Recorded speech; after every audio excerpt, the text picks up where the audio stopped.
Hey you all, Carpetbagger here, coming to you live from Hollywood, more specifically, Hollywood, Georgia.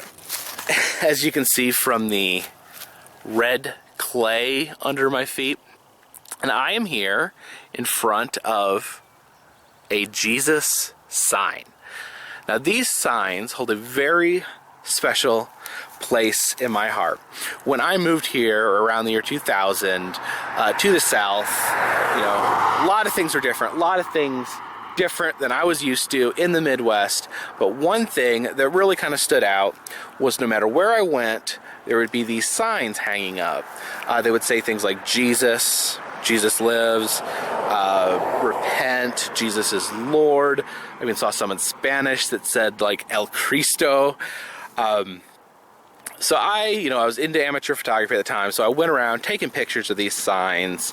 But one thing I noticed as I started taking pictures of these is that they actually appear to be in a very distinct handwriting. They all appear to be done by the same artist. There's maybe a few stray ones done by other people, but the vast majority I was finding were very consistent in that it was clear that it was one person painting these signs. So I began to become a little bit obsessed.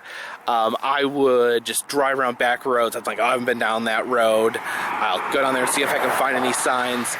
They really seem to be concentrated. I lived in Franklin, North Carolina at that time, and actually Otto, North Carolina, which is kind of the small community right next to it, and they really seem to be strongly concentrated in that area.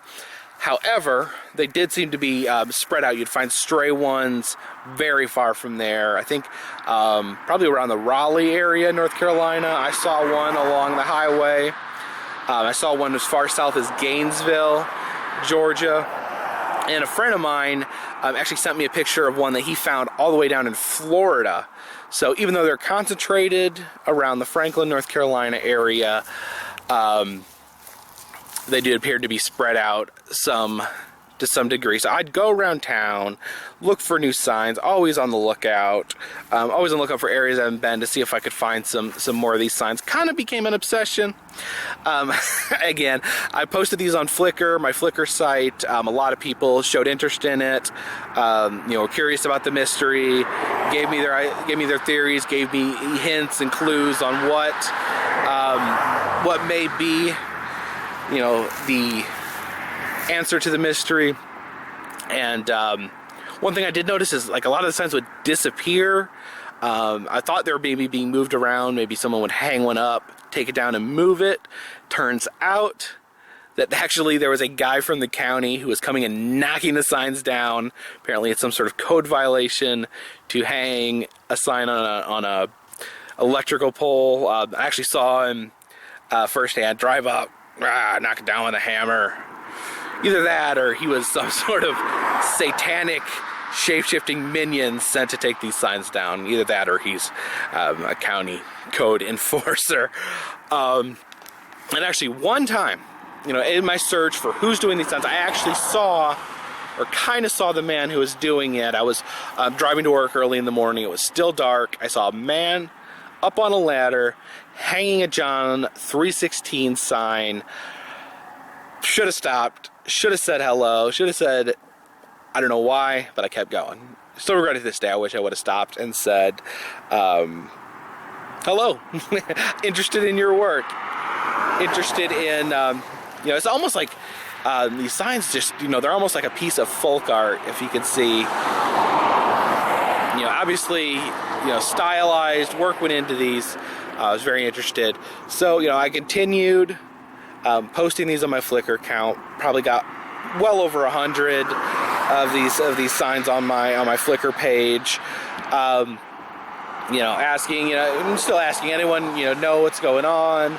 A few people had ideas. A few people sent me little teases implying they knew, but didn't really go anywhere.